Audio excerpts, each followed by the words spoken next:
안녕하세요, 구독자 여러분. 저는 서울에 거주하고 있는 30대 여성입니다. 정말 세상에 별일이 다 있다고 하지만 역대급으로 황당한 일이 있어서 이 채널을 찾아오게 되었습니다.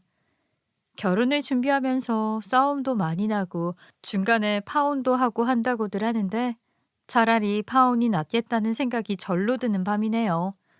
사람이 아무리 자신들의 이익을 찾아가는 동물이라 한다지만 이렇게 파렴치한 짓을 하고 어쩜 그리 떳떳할 수 있는지 조상신께서 조금만 일찍 도와주셨더라면 저에게도 다른 결말이 기다리고 있었을지는 참으로 별 생각이 다 드는 시간이 아닐 수가 없네요.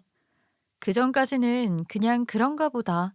내가 한 번만 더 참으면 되겠지 하면서 웃으며 넘어가 보려고 했는데 해도 해도 너무한 일들이 일어나게 되어 헐레벌떡 사연을 소개하고 싶은 마음에 이렇게 찾아오게 되었어요. 남편이랑은 남들만큼 연애하고 남들만큼 행복했고 남들만큼 서로를 아껴주면서 시간을 보내다가 결혼을 결심하게 되었어요. 사실 결혼을 결심한 것에 딱히 큰 이유는 없었습니다. 나이가 꽉 차기도 했고 주변에서 너희들은 언제 결혼을 할 거냐 하도 물어보니까 그래 남들도 다 결혼했는데 우리도 이제 슬슬 결혼을 해볼까 싶은 마음이 들어서 결혼을 준비하게 되었어요. 서로를 너무 잘 알고 있다고 생각을 했고 저는 뭐 결혼식을 올린다 한들 우리 두 사람의 견고한 사이가 무너지거나 변할 거란 생각을 하지 않았기 때문에 허례허식을 준비하고 싶은 마음도 없었고요. 그래서 그냥 프로포즈라는 것도 딱히 없이 자연스럽게 결혼을 준비하게 되었어요. 뭐 다들 그렇지 않겠어요? 결혼 준비를 시작하고 제일 다행이었다고 생각이 되었던 것은 제가 몇 년 전에 청약 통장이 운 좋게 당첨이 되어서 자가로 집을 하나 가지고 있었다는 것이었어요. 물론 대출도 조금 있고 대부분의 지분을 꼭 따지자면 저희 친정 부모님의 돈이긴 했지만 그래도 제가 직장을 다니면서 모았던 돈도 전부 쏟아부었고 제 스스로 내 집 마련의 꿈을 실천하기 위해 노력해서 얻은 집이기에 정말 소중한 저의 보금자리나 다름없었지요. 제가 청약에 당첨이 된 아파트는 30평대 아파트라서 방도 3개나 있었고요. 아이 하나 낳고 살기에는 딱 좋겠구나 싶은 평수였어요. 물론 둘을 낳아도 각자 방 하나씩은 줄 수 있는 상태이긴 했지만 그래도 여유 있게 공간을 사용하고 싶었고 저는 아이를 하나만 낳아서 모든 지원을 아낌없이 해주고 싶었거든요. 동생이 있거나 언니가 있으면 둘 중 하나는 양보를 해야 하는 상황이 꼭 오기 마련이니까 저는 그런 상황 자체를 만들고 싶지 않다는 자녀 계획이 있었어요. 아무튼 둘을 낳아서 반씩 나눠서 해주고 싶은 마음이 없었기 때문에 지금의 아파트는 우리 부부가 결혼을 해서 평생을 살아도 괜찮을 것 같다는 생각을 들게 하는 집이었어요.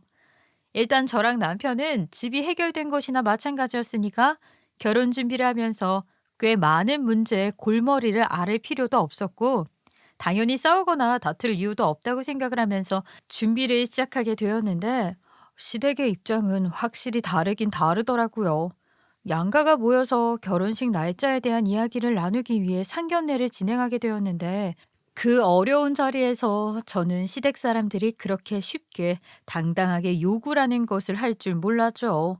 아니, 차라리 대놓고 요구를 하면 제가 거절이라도 하지. 이건 뭐 잠자리도 아니고 빙빙 돌려 말을 하는데 정말 왜 저러나 싶더라니까요. 아유, 딸이 직장도 잘 다니고 돈도 잘 모아서 집까지 떡하니 샀으니까 사도는 걱정이 하나도 없으셨겠어요. 아이, 저는 글쎄, 우리 아들 바람 불면 날아갈까, 혹시 다치진 않을까, 엄청나게 치마폭에 둘러싸 키웠더니만, 우리 아들은 아직까지도 지혜미가 원더우먼인 줄 안다니까요. 아이, 저도 그냥 밖에 내놓은 아이처럼 강하게 신경 안 쓰고 키웠어야 했는데, 저희 딸도 바람 불면 날아갈까 다치진 않을까 걱정하며 키웠지요. 자립심이 강해 보이지만 인생의 계획을 짜놓고 하나하나 실천을 했을 뿐이랍니다. 목표를 잡아놓고 달성을 하려고 애를 쓴 우리 딸을 보면서 얼마나 마음이 조마조마했는지. 그래도 이렇게 결혼까지 하겠다고 하는 걸 보니 든든하게 잘 키웠다는 생각이 들긴 하네요. 혼자서 다 해내려고 하다 보면 고집도 생기고 할 텐데 말입니다. 안 그래도 요즘 여자애들이 그렇게 드세다고 하잖아요. 남자들은 오히려 길을 못 펴고 산다고들 하던데, 아이, 저도 걱정이 참 이만저만이 아닙니다. 집이 며느리 명이라서 우리 아들이 혹시나 기라도 팍팍 죽어 살까 걱정이 많아요. 그게 무슨 말씀이신지 잘 이해가 안 되네요. 아, 드세고 기가 죽고 부부 사이에 그게 무슨 상관이랍니까? 서로 부족한 부분이 있으면 채우면서 그렇게 맞춰 사는 거지요. 사람 사는 환경이 다 다른데 한순간에 맞춰지기 어려운 것도 사실이고. 아이, 게다가 누가 우위에 있고 그런 걸 가리면서 살면 어떻게 부부가 될 수 있겠습니까? 아무리 우열을 가릴 수 없는 사이가 된다고들 하지만 지 명의가 며느리 명이니까 부부 싸움이라도 하다가 내 집에서 나가 하면 어떻게 하겠어요? 우리 아들이 안 그래도 요즘 말하는 초식남이라고들 불린다 하던데 애가 순에 빠져가지고 집 가지고 유세라도 떨면 저희 집으로 오지 않겠어요? 아유, 그 꼴을 내가 어떻게 봐, 속이 상해서. 아유, 아직 일어나지도 않은 일을 가지고 그렇게 말씀을 하시니 좀 그렇네요. 저희 딸이 드세다는 식으로 말씀을 하시는데 저희 딸도 순하게 키웠습니다. 그런 식으로 처음부터 편견을 가지시면 저희도 속이 상할 수밖에 없지요. 부부 사이의 일은 부부가 알아서 해결할 테니 저희는 그저 뒤에서 지켜보는 게 낫지 않겠습니까? 아니, 제 말 뜻은 말입니다. 아침 명의가 며느리 명이니까 마음이 조금 불편하다 이거지요. 그러지 마시고 부부가 되는 기념으로다가 집 명의를 공동 명의로 돌리는 것이 어떻겠습니까? 사실 부부 관계를 맺게 되면 이제는 평생 인연인 것이나 다름없는데 그렇게 큰 재산이 한 사람에게 전부 몰려 있다는 게 아유, 마음이 참 그렇네요. 며느리가 수틀려서 갑자기 이혼하자고 하고 집이라도 팔면 안 되지 않겠어요? 부부라 하면 평생 서로 보듬어주면서 살아야 하는 것인데 명의를 공동명의로 해주셨으면 좋겠네요.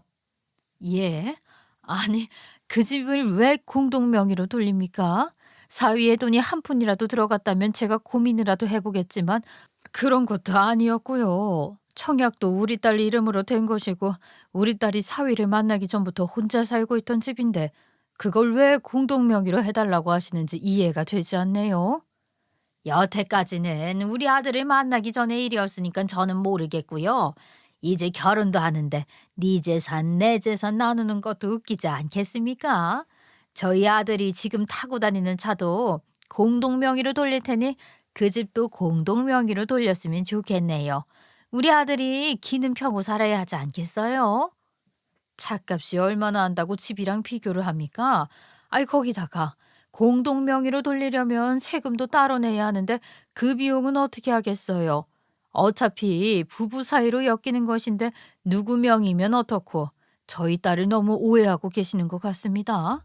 집 가지고 유세 떨 아이는 아니니까 집 문제는 여기까지만 이야기하시죠. 아이고, 벌써부터 명의 문제로 못 해준다고 이렇게 나오시는데 저희 아들이 살면서 싫은 소리 한 번이라도 하면서 살 수 있을지 참 걱정이 많네요. 그리고 듣자 하니 그 집에 아직 대출금도 남아있다고 하는 것 같던데 우리 아들이랑 이제 결혼해서 살면 같이 대출금 갚으면서 살아야 하는 거 아닙니까? 공동 명의로 하는 게 서로 보기 좋은 거죠. 남들한테도 공동 명의로 된 집이 있다고 말을 하는 게 낫지. 아, 며느리 이름으로 된 집이 있다 하면 며느리 능력이 좋네, 이런 소리밖에 더 듣겠습니까? 우리 아들이라고 능력 없는 것도 아닌데 말이죠. 남들 눈을 그렇게 의식하면서 살 필요가 있겠습니까? 아니, 더 이상 집 이야기에 대해서는 나누지 않는 게 좋을 것 같습니다. 저희는 공동명의로 할 필요도 느끼지 못할 뿐더러 그럴 생각도 없으니까 나중에 만약 아이들을 낳아서 더 큰 집으로 이사를 가게 되면 그때 돈 딱 반반 내고 명의도 반반 하시죠. 돈 이야기를 꺼내면서 친정엄마가 말을 자르니 더 이상 시댁 측에서도 말을 꺼내지는 못하고 대화가 마무리가 되었는데 시부모님의 얼굴이 영 좋지만은 않더라고요. 그런데 뭐 어쩌겠어요. 친정엄마의 말이 틀린 게 하나도 없었죠. 그 집을 제가 남편과 연애하기 이전부터 가지고 있었던 집인데 공동 명의로 탐을 내는 것부터가 이상한 거죠. 사람 욕심이 끝이 없다고 하던데 제가 제 힘으로 얻은 집을 왜 탐을 내는 건지 그렇게 아들이 기가 죽을까 걱정이 되었으면 명의를 탐낼 것이 아니라 집을 하나 사주는 게 맞지 않나 하는 생각이 들었어요. 상견례 자리에서 그런 설전이 오가긴 했지만 남편이랑 저랑은 딱히 별 문제가 있었던 것은 아니었기에 결혼 준비를 계속해서 이어가고 있었는데 식장도 잡고 스드메도 준비를 하고 알아봐야 할 것과 비교해야 할 것이 참 많더라고요. 둘이 만나서 공책을 펼쳐놓고 업체들을 비교해가며 조금 더 혜택이 있고 저렴한 곳을 찾아보고 있었는데 저희보다 2년 먼저 결혼을 한 시누이가 참견을 정말 오지게 하더라고요. 남편이 집에 가서 미주알 고주알 다 말이라도 하는 것인지 저희가 뭘 하려고만 하면 글쎄 옆에서 툭툭 끼어들더라고요. 아니, 결혼식이라는 건 말이야. 어차피 딱 한 번 하고 끝을 내는 건데 돈을 너무 쏟아붓는 거 아니야? 도대체 이게 다 얼마야? 난 너희가 무슨 재벌이라도 되는 줄 알았다. 요즘 재벌가 결혼식도 소수만 초대해서 스몰 웨딩으로 한다고 하던데 이렇게까지 어마어마하게 준비를 한다고? 이야, 진짜 돈 많네. 스튜디오 드레스 메이크업 다 해서 350만 원에 준비하고요. 식장은 저희 부모님이 다니시는 교회에서 할까 생각 중인데 이게 무슨 재벌가 결혼식 같다고 말하고 그러세요. 이 정도면 제 친구들 이야기 들어보니까 엄청나게 저렴하게 준비했다고 하던데 저희 발로 뛰어가면서 일일이 가격 비교하고 결정한 거예요. 진짜 재벌들은 어디 해외 나가서 어마어마하게 하겠죠. 아유, 말이 그렇다는 거지. 아유, 나는 그렇게 돈 쓰면서 결혼식 못 하겠던데. 그 돈이면 차라리 가전제품 하나 더 사는 게 낫지. 드레스 빌리고 메이크업 받는 게 뭐 대수라고 그렇게 돈을 쓰는지 모르겠다 이거야. 아니, 내가 그렇다는 거지. 너희까지 뭐 나 따라서 하라는 게 아니긴 한데.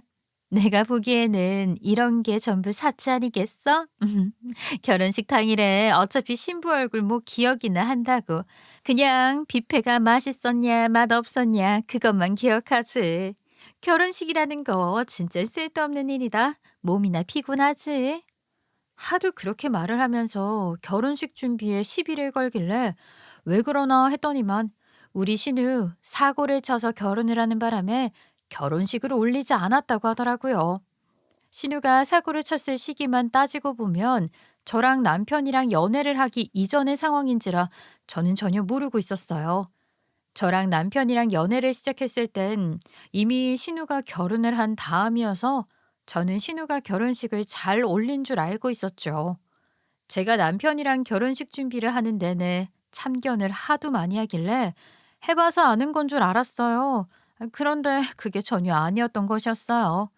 신우가 하나하나 트집을 잡고 참견을 했던 이유가 글쎄 본인은 결혼식도 못 올리고 아이가 생기는 바람에 결혼을 하게 되어서 애 키우느라 바빠 죽겠는데 제가 하나하나 정성스럽게 알아보고 준비를 해서 결혼을 한다는 것 자체가 그냥 배알이 꼴리는 일이었던 것이었죠. 한마디로 나는 못 해봤는데 네가 감히 그걸 해? 이런 마음으로다가 트집을 잡았던 것이었습니다. 보니까 메이크업은 굳이 이 가격 주고 할 필요가 없는 것 같던데? 그리고 한복을 사기는 왜 사? 그냥 빌려 입어. 어차피 명절에 한복 입을 거 아니잖아? 그리고 이렇게 예쁜 한복은 더더욱 입을 일도 없고 임신하고 출산하면 살쪄서 뚱뚱해질 건데 지금 사는 옷 안 맞아서 버리게 된다니까. 그냥 다 싼 걸로 해. 저희 형님, 저희가 알아서 다 알아보고 준비하고 있으니까 나중에 형님 결혼식 하게 되면 그때 형님이 말한 대로 꼭 하세요. 저희 결혼식은 저희 부부가 하고 싶은 대로 준비해서 할게요. 자꾸 이렇게 참견하시는 거 너무 불편하고요. 저희도 신경이 쓰여서 좀 그래요. 참다 참다 못해서 말 한마디 던졌는데 글쎄 신우가 울고불고 하면서 그걸 시댁에다가 일렀더라고요.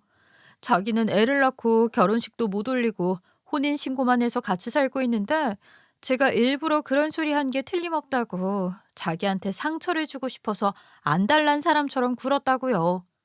일부러 자기 보란 듯이 화려하게 결혼식 올리려고 준비 중인 것 같다고 일렀다는 겁니다, 글쎄. 아니, 제가 신우보라고 결혼식을 올리는 것도 아닌데 그런 소리를 한다는 것 자체가 너무나도 어이가 없었고요.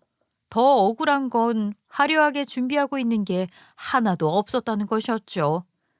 나는 말이야, 신혼여행도 임신해서 가야 했기 때문에 무리를 하면 안 돼서 부산으로 다녀왔는데 너희들은 일부러 나보라고 유럽으로 가는 거지.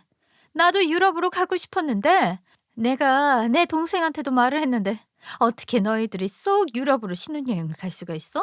그거 나 보라고 일부러 가는 거잖아. 저희도 유럽을 가본 적이 없어서 신혼여행으로 가려고 일찍부터 이야기를 해 놨었던 거예요. 왜 저희가 일부러 형님 보라고 유럽으로 신혼여행을 가요? 형님한테 자격지심이 있는 것도 아니고 저희가 결혼 준비하는 거 하나하나 옆에서 캐묻는 형님이 더 이상해요. 저희는 그냥 가고 싶은 곳으로 가는 것뿐이라고요. 내가 내 동생한테 유럽 타령을 얼마나 했는데 부러우니까 너희들 신혼여행 가는 김에 나도 유럽 여행 좀 보내줘라. 보니까 패키지로 가면 얼마 하지도 않던데 인심 한번 써. 네? 그걸 왜 저희한테 보내달라고 하세요? 심해부한테 보내달라고 하셔요. 저희도 결혼 준비하는 거 빠듯하게 준비하고 있는데 이 와중에 형님 유럽 여행을 어떻게 보내줘요? 내 남편이 안 보내주니까 하는 소리 아니겠어? 애 키워야 한다, 돈 없다, 시간이 남아도니 하면서 죽어도 유럽은 못 보내주겠다는데 내가 서러워서 정말. 이유가 나름 타당한 것 같은데 나중에 애 다 키우고 시매부랑 둘이 다녀오시면 되겠네요. 지금부터 한 달에 10만 원씩만 적금을 들어도 충분히 다녀오겠는데요? 10만 원 적금 들 여유조차 없으니까 하는 말이잖아.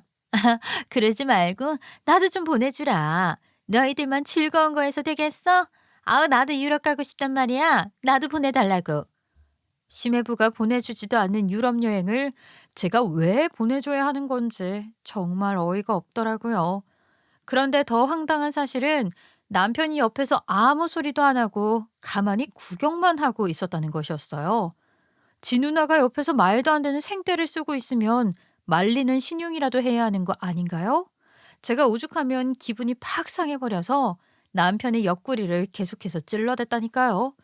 제발 입이 있으면 무슨 말이라도 해서 니네 누나 입 좀 닫게 만들라는 표시였어요. 제가 인상까지 쓰면서 남편을 보고 있으니 그제서야 입을 슬쩍 열더라고요. 매형이 안 보내주는 이유가 다 있겠지. 막말로 조카가 아직 아기인데 어떻게 누나가 애를 떼놓고 유럽 여행을 가겠어? 그리고 도이지난 애를 데리고 유럽 여행을 갈 수도 없는 노릇이고. 누나 그러지 말고 지금부터 돈 모아서 나중에 혼자 여유 있게 다녀와. 조카가 눈에 밟혀서 어디 돌아다니기라도 하겠어? 왜 못 돌아다녀? 애야 뭐 나 없이도 잘 지내겠지. 그러지 말고 나 한 일주일만 보내줘라. 내가 여러 국가 돌겠다는 것도 아니고 프랑스 아니면 이탈리아 이런 데 일주일만 보내주면 안 돼? 아 내가 앞으로는 잔소리도 안 하고 참견도 안 할게. 아 나 진짜 너무너무 가보고 싶었단 말이야. 에펠탑도 보고 싶고. 현실적으로 무리가 있잖아. 우리도 결혼 준비하면서 쓰는 돈이 얼마나 많은데 누나 유럽 여행까지 왜 보내줘? 그리고 애는 누가 돌볼 건데? 매형은 일하러 나가야 하잖아. 일주일만 너희들이 돌봐주면 되지. 너희 신혼부부잖아. 어차피 아이 낳아서 키울 생각 있는 거 아니야? 미리 연습한다고 생각해. 그러면 서로 좋은 거잖아. 나는 걱정 없이 유럽 여행 다녀올 수 있고 너희는 미리 애 키우면서 부부 예행 연습할 수 있고. 우리도 결혼 준비해야 돼서 여유가 없다고. 아, 당장 지금 돈이 없는데 무슨 유럽 여행이야. 우리도 최소한의 비용으로다가 준비를 하려고 노력하고 있는 중이니까 제발 신경 쓰이게 그런 소리 좀 하지 마. 가뜩이나 머리 아파 죽겠는데 누나까지 그러면 어떡해? 참나. 결혼 준비할 때가 제일 돈 많을 때 아니야? 아니 일단 뭐 너희도 집부터 구해야 하니까 알겠어? 집 구하고 나면 다시 이야기하는 걸로 하자. 집값이 생각보다 저렴하게 빠지면 남은 여윳돈으로 나 무조건 유럽 여행 보내주는 거다. 내가 그때까지 얌전히 기다릴 테니까 그런 줄 알고 있어. 신우는 저희가 이미 집이 있다는 사실을 상견례 자리에 오지 못해서 모르고 있는 것 같더라고요. 저는 사실 집이 이미 있다고 말을 하면 신우가 유럽 여행에 대한 2차전을 시작할 것 같아서 입을 꾹 다물고 집 이야기에 대해 모르는 척 딴청을 부렸는데 옆에서 가만히 듣고 있던 시어머니가 갑자기 입을 열어 긁어부스럼을 만들더라고요. 그 집 때문에 내가 아주 속상해 죽겠다 죽겠어. 며느리 이름으로다가 집이 떡하니 있지 않겠니? 30평형대 아파트. 그것도 신축에 방도 3개나 딸려 있는. 아이 근데 글쎄 그걸 공동명의를 안 해주겠다고 버티는데 우리 아들 기가 팍팍 죽어서 어디 밥이나 얻어먹고 다니는지 속이 상해 죽겠어. 갑자기 공동명의 이야기는 왜 또 꺼내고 그러셔요? 이미 그 이야기는 상견례 자리에서 다 끝이 났는데 남편도 저한테 더 이상 공동명의에 대한 이야기 하지 않기로 했어요. 내가 오죽 속이 상하면 이렇게까지 이야기를 하겠어. 그 집을 굳이 네 이름으로 들고 있어 봐야 뭐가 좋다고. 에휴, 내가 며느리 눈치 보여서 무슨 말을 하겠니? 집이 이미 있다고? 아이 그것도 올케 이름으로다가? 그럼 뭐야? 자가가 있는 거야? 어머, 집 구하기가 요즘 하늘의 별 따기라고 하던데 너무너무 좋겠네. 집까지 떡하니 있으니까 말이야. 아이 근데 신혼부부가 둘이 살 건데 30평형대 아파트에서 살 필요가 있어? 그거 너무 큰 거 아닌가? 제 집인데 크면 클수록 좋죠. 집이라는 게 평생 사는 건데 작은 집에서 큰 집으로 넘어가는 것도 보람이야 있겠지만 애초에 큰 집에서 살면 이사 갈 걱정 안 해도 되잖아요. 거기다가 30평형대 아파트가 그렇게 큰 집도 아니더라고요. 살다 보니까 짐이 늘어나서 그런지 공간이 부족하게 느껴지기도 하고요. 집이 넓어봐야 청소하기만 어렵지. 둘이 살 건데. 30평형대도 크긴 크다. 너희 애도 하나만 낳을 거라더니 들나와서 키우려고? 아니요. 지금까지는 하나만 키우고 살 생각이에요. 애 하나 키우면서 살기도 벅찬 세상이라고 하잖아요. 애 키우는데 들어가는 돈이 어마어마하다고 하던데 형님도 애 낳아봐서 알잖아요. 그랬더니 신우가 중얼거리면서 그거야 그렇지 하면서 곰곰이 생각에 잠기는 것 같이 굴더라고요.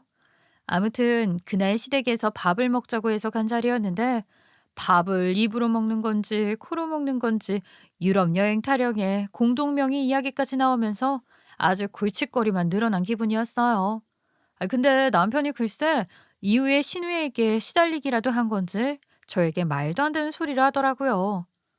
우리 진짜로 일주일 정도만 조카를 대신 맡아서 봐주고 우리 누나 유럽 여행이나 다녀오게 할까? 하도 나한테 유럽 여행 타령을 하는데 집에 들어가는 게 무서울 지경이라니까.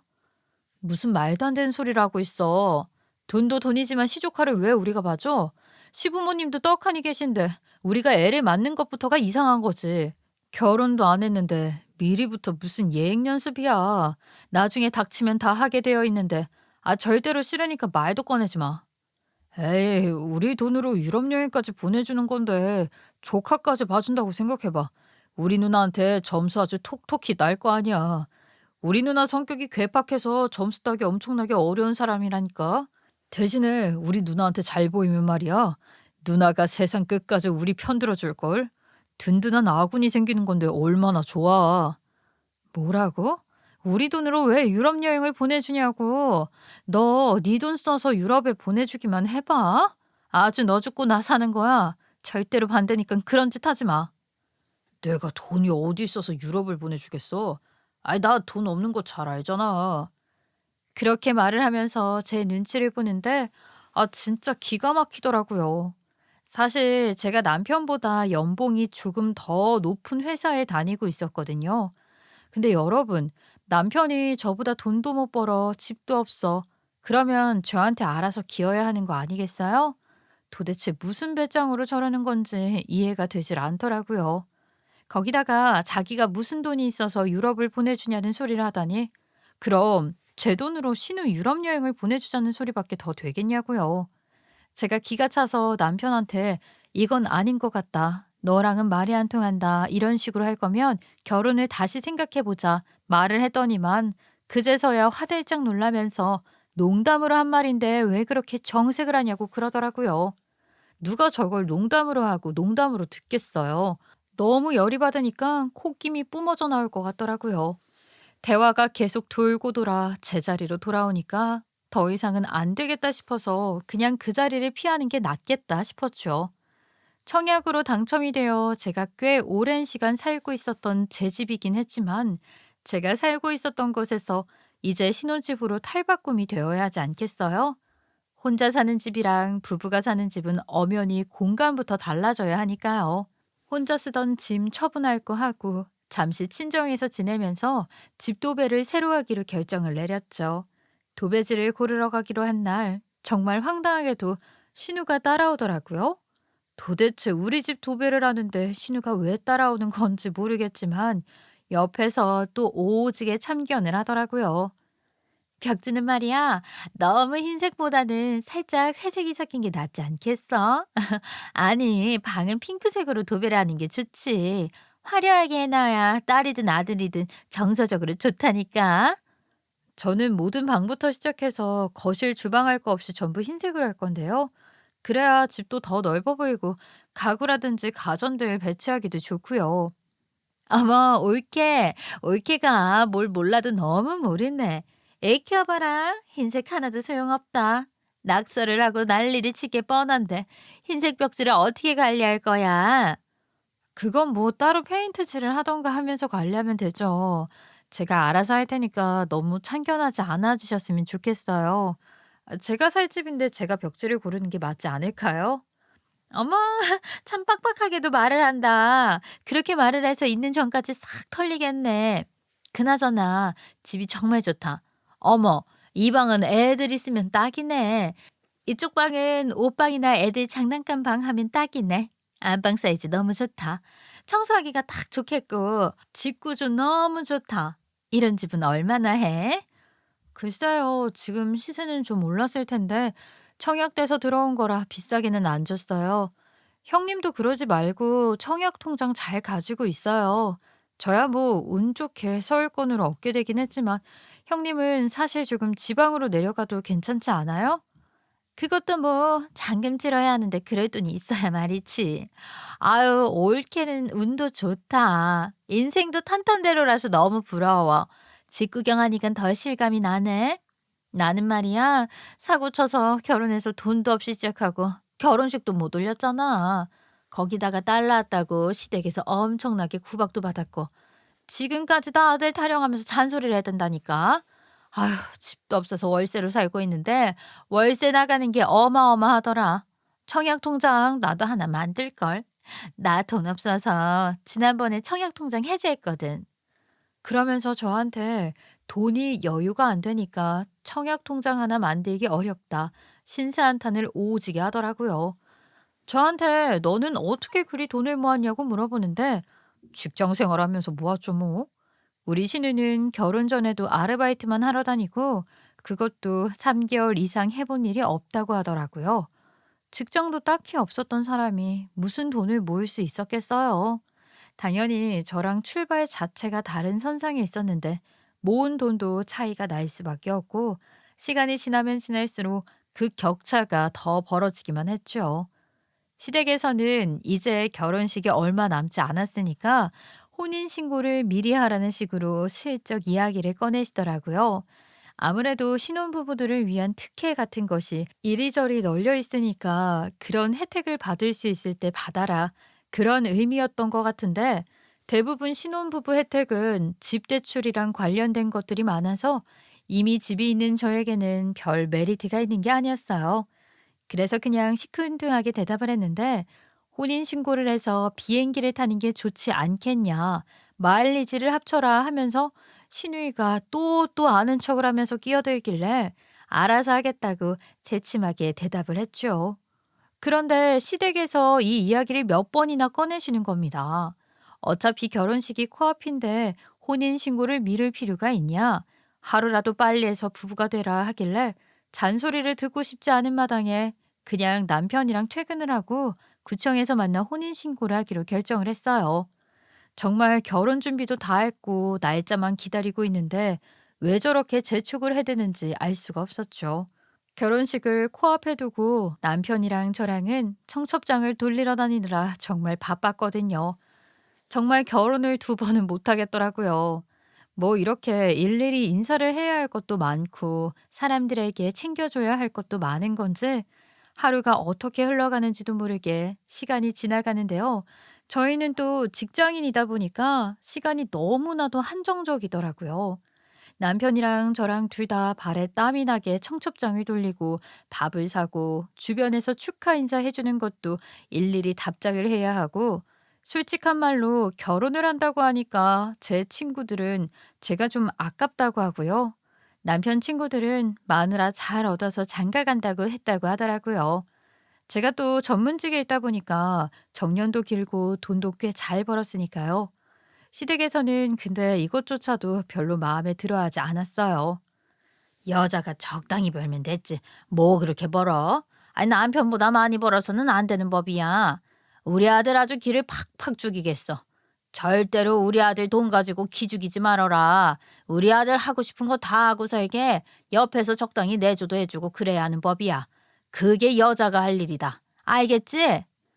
시어머니 잔소리 잔소리. 아 정말 귀에 딱지가 않겠다는 말이 무슨 말인지 알겠더라니까요. 제가 오죽하면 시어머니 만나고 나와서 남편에게 이야기를 했어요. 결혼하고 나서도 저렇게 어머님이 자꾸 잔소리를 하시면 나 더 이상은 못 참아. 자꾸 나한테 좋은 소리는 안 해주시고 잔소리만 하시잖아. 결혼해서도 저러면 나 그냥 시댁의 발길을 끊어버릴 테니까 당신이 적당히 자제를 시키던지 아니면 나한테 시댁에 가자고 말을 하지 말어. 남편도 별말 못하고 알겠다고 하고서는 결혼식 당일이 되었고 정말 정신없이 결혼식을 올리게 되었어요. 밥 한 끼 먹을 시간이 없을 정도로 분주한데 어떻게 이 고통스러운 시간을 참아내고 결혼식을 올리는 건지 모르겠더라고요. 결혼식을 무사히 마치고 나서 유럽으로 신혼여행을 떠나는데 저희가 여름 휴가에다가 결혼식 휴가까지 전부 합쳐서 2주간 신혼여행을 떠나기로 했어요. 일정도 길었지만 더 힘이 들었던 건 비행기 출발 일정이 결혼식 당일 저녁 비행기밖에 없어서 결혼식이 끝나자마자 양가의 인사만 빠르게 드리고 집에 가서 씻고 바로 공항으로 출발을 해야 했다는 것입니다. 아무튼 정신없이 그렇게 시간을 보내고 나니까 어느 순간 비행기에 올라타 있더라고요. 저희는 비행기에서 푹 자고 일어나서 신혼여행을 즐겼어요. 저희 신혼여행 일정이 이탈리아 일주일 코스였거든요. 이탈리아 각 지방을 차로 돌아다니면서 와인 농장도 가고 콜로세움도 보고 바티칸 구경도 하고 정말 제 인생에서 가장 신이 나는 시간이지 않았나 싶어요.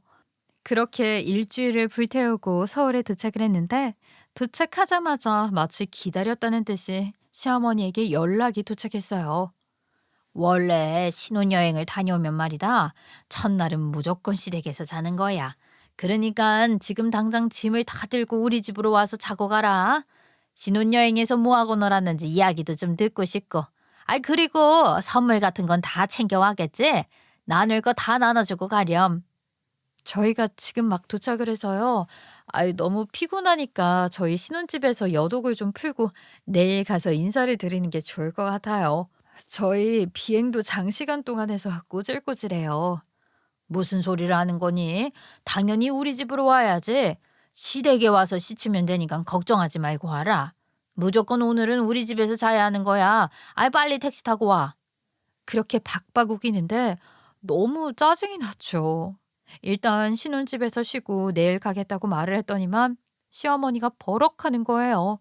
어디 시어머니 말에 반기를 드냐면서 말이 말 같지도 않냐고 하는데 남편이 우물쭈물하면서 제 눈치를 슬쩍 보더니만 시어머니 말을 듣자고 하더라고요. 아, 진짜 공항에서 택시 세워두고 어찌나 열이 받던지. 저도 피곤하니까 더 이야기를 해봐야 답이 없겠다 싶어서 그냥 시댁으로 가자고 하고는 택시를 타고 이동을 했죠. 시댁에 갔는데 갑자기 밥을 다 먹고 난 다음에 시어머니가 자리에 앉아봐라 하더니만 갑자기 설교를 막 시작하시는 겁니다. 신혼부부란 말이다. 각기 다른 환경에서 살아온 인간들이니 당연히 안 맞을 수밖에 없는 거다. 그래도 잘 헤쳐나가도록 하는 게 너희들이 할 일인 거야. 가족과 가족이 만나는 거니까 가운데에서 중심 잘 잡고 말이다. 서로 기분 상한다고 싸우지 말고 이해하려고 애를 써보도록 해. 무슨 시련이 와도 이겨낼 수 있다는 생각을 가지고 말이야. 네 것인 줄 알았던 것이 네 것이 아닐 수도 있고 하는 법이다. 그래도 서로 가족들끼리 의논해가고 양보해가면서 사는 거야. 알았지? 몸이 쑤셔 죽겠어서 눕고 싶은데 붙잡고 내내 설교를 늘어놓고 있으니까 너무나도 피곤하지 않겠어요? 거의 12시간에 가까운 시간을 비행기에서 보냈는데 어찌나 졸려 죽겠던지. 그것도 시댁에서 그런 소리를 듣고 있으니 편히 쉬는 기분도 들지 않았고요. 하루를 자야 하는 것도 짜증이 나는데 씻지도 못하고 설교를 듣고 있으니 졸려 죽겠더라고요. 저는 그냥 대충 "네네." 대답하고 씻으러 들어갔고 정말 세상 모르게 시댁에서 잠이 들었어요. 다음 날 날이 밝자마자 아침을 먹고 신혼집으로 가려고 하는데 시어머니가 또 붙잡더라고요. "아니 뭐가 그렇게 급해서 신혼집으로 가려고 그래. 저녁까지 먹고 하루 더 자고 가지. 어차피 너희들 내일 출근도 안 하지 않니? 그러지 말고 하루 더 자고 가라." 예? 이제 아침밥 먹었는데 무슨 저녁까지 먹고 가라고 하셔요. 저희도 짐 풀고 정리할 것 정리해야 해서 이만 가볼게요. "어이구 뭐가 그리 급하니? 너희가 우리 집에 자주 올 것도 아니면서 그냥 하루 더 있다가 가지. 아이 하루만 더 자고 가라. 우리 아들 이제 자주 못 볼 텐데 하루만 더. 응?" 아니 이럴 거면 아들 결혼을 시키지를 말던가 결혼까지 시켜놓고서는 왜 저리 못 붙잡아서 안달인 건지 모르겠더라고요. 택시를 타고 신혼집으로 딱 갔는데 신혼집에 도착을 해서 알게 되었어요. 시어머니가 왜 저렇게 저희를 집에 보내고 싶어 하지 않았던 건지를 말입니다. 아니, 집에 갔더니만 신발이 우르르 있는 게 아니겠어요? 이게 무슨 일이지 싶더라고요. 분명히 가구들은 제가 쓰던 것들로 채워져 있었는데 그 사이에 제가 모르는 가전들이나 가구들이 섞여 있더라고요. 제가 공기청정기의 필요성을 잘 모르겠어서 공기청정기를 안 쓰고 있었는데 거실에 떡하니 놓여 있기까지 하더라고요. 더 소름 돋는 건 저희 집에서 아이 울음소리가 들리는 게 아니겠어요? 이게 무슨 일인가 싶어서 집으로 발을 디뎠는데 신우가 갑자기 떡하니 나오는 겁니다. "어머 왔어? 우리한테까지는 인사를 할 필요가 없는데 여기까지는 왜 왔어? 일단 왔으니까 들어와. 엄마 집에서 밥은 먹고 왔지?"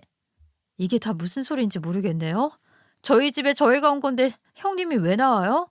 그리고 무슨 인사? 우리가 형님한테 인사를 왜 한다고? 저희 집에서 지금 뭐 하시는 거예요? 어? 아유, 우리 엄마한테 아무런 얘기도 못 들었어? 아이, 엄마가 말했을 줄 알았는데. 이 중요한 걸 나한테 떠넘기네? 제가 무슨 이야기를 하는지 영문을 몰라서 어리둥절해하고 있는데 남편이 우물쭈물 사색이 되어 있더라고요. 제가 뭔가 쎄한 느낌이 들어서 남편을 향해 "네가 말해봐라. 너 뭐 알고 있는 게 있지?" 하고 추궁을 하니까 그제서야 하는 말이 글쎄 정말 상상을 초월하는 말이었어요. 그게 말이야. 이 집에서 우리 누나가 살기로 결정했어. 우리 가족끼리 그렇게 합의를 했거든." "뭐라고? 아니, 내 집인데 이게 무슨 개소리야. 내 집에서 왜 신우가 살아? 그리고 그걸 왜 너희 가족들끼리 합의를 하고 그래? 내 집인데." "야, 너 지금 제정신이야?" "어머, 내 동생한테 그게 무슨 말버릇이야? 우리 엄마가 말한 줄 알았는데 올케가 너무 싸가지 없이 구니까 말을 못 했나 보네. 이 집 내가 쓰기로 했는데 너네 이미 혼인신고했겠다. 식도 올렸겠다. 뭐 어쩌겠어. 이 집에 내 짐도 다 들어왔는데 그런 줄 알고 너희는 다시 우리 엄마 집으로 돌아가면 돼." 나 참, 도둑놈도 이런 도둑놈들이 다 있나. 내 집인데 지금 뭐라고 하는 거야. 이게 무슨 소리냐고. 당장 나가요. 내 집에서 당장 나가라니까. "우리 엄마가 나보고 여기 들어와 살으래. 꼬우면 이혼하든지 재산분할 받고 좋지 뭐. 내가 둘째 임신했거든. 지금 임신 6주 차라네.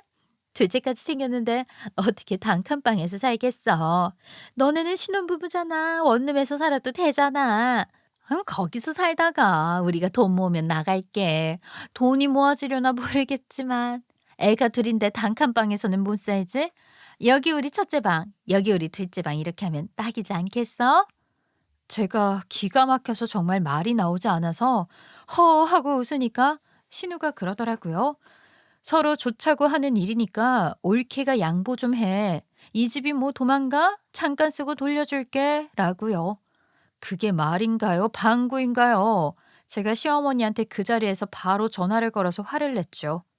어머님이 지금 신우보고 내 집에서 살라고 허락을 했어요? 어머님이 무슨 권리가 있어서 내 집을 신우한테 줘요? 이건 말이 안 되는 소리잖아요. 당장 짐 빼라 하세요? 아니, 우리 딸이 둘째를 가졌다는데 어떻게 지하 단칸방에서 살으라고 할 수 있겠니? 너희는 우리 집에 아들이 쓰던 방 치워뒀으니까 거기서 살면 된다. 나중에 너희도 애 둘 낳고 하면 쟤네 이사 보낼 테니까 그때까지만 참어. 그러길래 내가 하루 더 자고 가라고 했잖아. 서로 대화로 잘 풀었으면 되는 건데, 아이 명의도 네 명이고 재산도 네가 더 많으니까 좀 양보하고 살아라. 결혼까지 한마당에 말이다. 그거 하나 이해 못해? 가족끼리. 정말 어이가 없으니까 웃음만 나오네요. 결혼식 올린 게 뭐가 대수라고 그런 소리 하세요?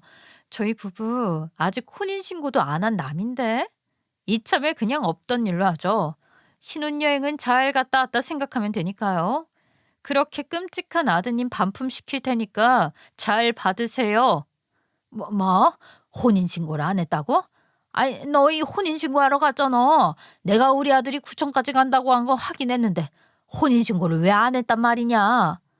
가긴 갔죠. 갔는데 혼인신고도 할 수 있는 시간이 있더라고요. 저희가 너무 늦어서 못했어요. 퇴근하고 가니까 구청 직원들도 접수 안 받는다 하더라고요. 신혼여행 다녀와서 오늘 연차 쓰기로 했었으니까 오늘 하려고 했죠. 남편이 그래서 자불안석이었던 거예요. 저희가 혼인신고를 아직 안 했으니까. 그러니까 시어머니 눈치 보고 제 눈치 보고 시어머니가 그것도 모르고 하루만 더 있다가 가라고 붙잡으니까 일단 어떻게든 면피를 해보려고 하루 더 자고 가자고 남편도 슬쩍 말을 했는데 제가 무시를 하고 신혼집에 오면서 모든 것이 밝혀지게 된 것이었죠. 제가 남편을 반품하겠다고 하자 남편은 저에게 그 자리에서 무릎을 꿇으며 빌더라고요. 내가 잘못했어. 내가 우리 가족에게 휘둘리면 안 되는 거였는데 우리 누나가 둘째 가졌다는데 그 좁은 집에서 지내게 하는 게 좀 그랬어. 우리가 돈도 훨씬 잘 버니까 어떻게든 될 거라고 안일하게 생각했나 봐. 내가 미안해. 이해해줘. 우리 엄마가 어제 서로 잘 이해하고 살으라고 했잖아. 기억하지? 우리 누나네 돈 모으면 나간다니까 그때까지만 본가에 들어가서 살자. 진짜 기가 막혀서 할 말이 없다. 야, 양심이 없어도 너무 없는 거 아니냐? 너랑 시작부터 이러는데 어떻게 같이 살겠니? 그냥 조용히 파혼했다 셈치고 갈라서자. 각자 지인들한테는 알아서 설명하고 우리 집에는 내가 가감없이 다 말할 테니까 걱정하지 말고. 무슨 소리를 하는 거야? 나는 절대로 너랑 못 갈라서. 신혼여행을 다녀오자마자 이혼하자는 게 이게 말이나 돼? 물론 혼인신고를 안 했다고 하지만 우리는 부부잖아. 결혼식도 다 올렸잖아. 그게 뭐 대수니? 이혼보다 파혼이 낫지. 난 절대로 너랑 갈라서야겠으니까 당장 내 눈앞에서 꺼져. 저기 아줌마, 아줌마도 내 집에 있는 짐 다 빼세요. 아줌마? 너 그러고도 우리 집에서 큰 소리 치면서 살 수 있을 것 같아? 이혼이 그렇게 쉽니? 아우, 나는 짐 못 빼. 혼인신고도 안 했는데 왜 자꾸 이혼 타령입니까? 파혼이라고요, 파혼. 남이라니까? 너무 쉽지? 짐 빼라고 경찰 부르기 전에. 당장 이 짐들을 빼서 어디다가 나. 2주일 동안 집도 내 마음대로 다 꾸며놨는데 아우, 나 갈 데 없어. 아니, 우리 서로 잘 이해하며 살자니까. 아니면 여기 들어와서 같이 살까? 내가 지금은 능력이 없어서 집을 떡하니 살 순 없지만 우리도 청약 통장을 만들었어요. 그러니까 집 구할 때까지만 염치 없이 좀 지낼게요. 가족끼리 그 정도는 이해하면서 살 수 있잖아요. 가족 아니라고요. 아니라고. 당장 짐 빼라고. 내가 진짜 이 미친 인간들을 어떻게 상대하면 좋을까? 나도 미친년처럼 소리 지르고 다 깨부수고 해봐. 어? 제가 소리를 고래고래 지르면서 난리를 치는데 꿈쩍도 하지 않길래 어쩔 수 없이 경찰을 불러버렸죠. 무슨 경찰까지 부르냐고 그제서야 저를 말리려고 하는데 강제 침입, 무단 점거죄 톡톡히 물게 될 줄 알아라 하면서 으르렁거렸더니만 그제서야 어찌할 줄 몰라 하더라고요.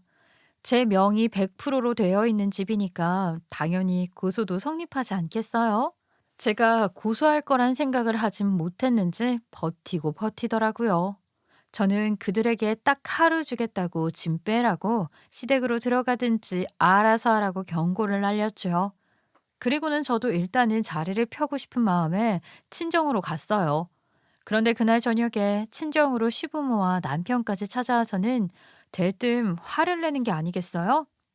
다른 것도 아니고 여유가 좀 있는 사람들이 양보해서 가족끼리 서로 돕자는데 그게 그렇게 고깝고 어려워? 가족들끼리 돕고 살자고. 내 딸 불쌍하잖아. 어디 이 거지 새끼들이 찾아와서 난동을 부려. 염치도 없게 여기까지 찾아와서 가진 거 하나 없는 게 집 내놔라 난리를 치네. 집 앞에서 거지 냄새 난다. 여보 물 청소해. 그 말에 아버지께서 갑자기 화장실에 가시더니만 대야에 물을 한 바가지 퍼다가 찬물을 냅다 시부모와 남편에게 뿌려버리시더라고요. 저희 집 앞 바닥에 물난리가 나긴 했지만 그 꼴을 보아하니 너무나도 속이 시원하더라고요.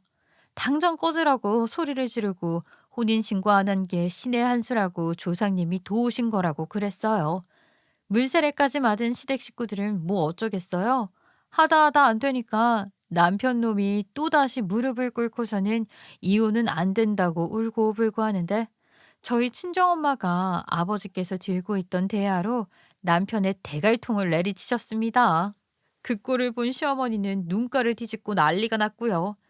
현관 앞에서 서로 머리채를 잡고 아주 대판 싸움이 나게 되었죠. 서로 네가 나라 네가 나라 하면서 싸우는데 저랑 아버지가 말리는데도 말려지지가 않더라고요. 결국에는 안 되겠다 싶어서 경찰을 또 부르게 되었고 경찰이 중재를 하니까 그제서야 엄마랑 시어머니가 서로의 머리채를 놓고 씩씩거리며 노려보기 시작했어요. 내가 아주 뽑힌 머리털 개수라도 하나하나 세서 폭행죄를 신고 넣던지 알 거야. 내가 이대로 가만히 있을 줄 알아? 해보든가. 나도 아주 맞고소를 할 테니까 감히 내 딸 집을 무단으로 점거해놓고 큰 소리 치기는 너희들 아주 콩밥 먹일 거야. 결국에는 다 같이 사이좋게 경찰서에 가서 조사를 쓰는 김에 저도 바로 고소를 하겠다고 했고요. 우리 집에 무단 점거를 하고 있다는 사실을 알렸죠.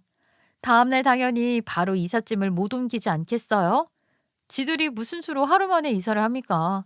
경찰이랑 찾아가서 퇴거 명령에다가 고소장 들이미니까 신우가 한다는 소리가 한 달만 시간을 달라고 하길래 시댁으로 짐 옮기라고 당장 꺼지라고 소리를 쳤어요. 용달차를 빌리든 뭘 하든 지금 당장 옮기라고요. 안 하면 제가 다 갖다 버리겠다고 하니까 진짜 버릴 것 같다는 생각이 들었는지 당장에 집을 비워버리더라고요. 이렇게 할 수 있는 거 마지막까지 버티고 버텼다는 게 어이가 없었죠. 신우가 짐 일부는 천천히 옮기겠다고 하길래 제가 친절하게 용달차에 일꾼 3명까지 불러서는 시댁으로 보내버렸고 금액 청구서 또한 시댁으로 날려버렸습니다. 그래도 우리 아직은 결혼한 부부잖아. 대화를 통해서 마지막까지 서로 좋게 좋은 결론을 내보는 게 어떨까? 나는 이렇게 못 헤어져. 너 스토킹죄까지 추가하고 싶니? 대화는 무슨 얼어 죽을 대화야. 너랑 결혼식만 올렸지 법적인 부부도 아니야. 너랑은 무조건 파혼이지. 이 꼴 보고 뭘 다시 좋은 결론을 내고 어쩌고 난리를 치고 있어? 너라는 인간 아주 꼴도 보기 싫어. 그러니까 내 인생에서 제발 좀 꺼져주라. 그 뒤로는 연락처를 다 차단해버렸고 만나지 않으려고 엄청나게 피해 다녔죠 뭐. 어차피 동선이라는 게 다 뻔하지 않겠어요? 정말 결혼이라는 게 서로 사랑만 해서 되는 게 아니라는 걸 깨달았어요. 아니, 제가 그 인간을 사랑했는지도 잘 모르겠네요. 이제 와서 생각해보면 그냥 현실에 순응하고 결혼을 하려고 했던 것 같아요. 두 번 다시는 이런 실수를 하지 않게 더 단단해지려고 합니다. 정말 가족 구성원까지 하나하나 잘 살피고 해야 하는 게 결혼이라는 걸 이제라도 깨달아서 다행이에요. 여러분도 저 같은 실수하지 마시고 부디 좋은 선택하셔서 꽃길만 걷길 바랍니다. 제 황당한 파움 스토리 들어주셔서 너무 감사합니다.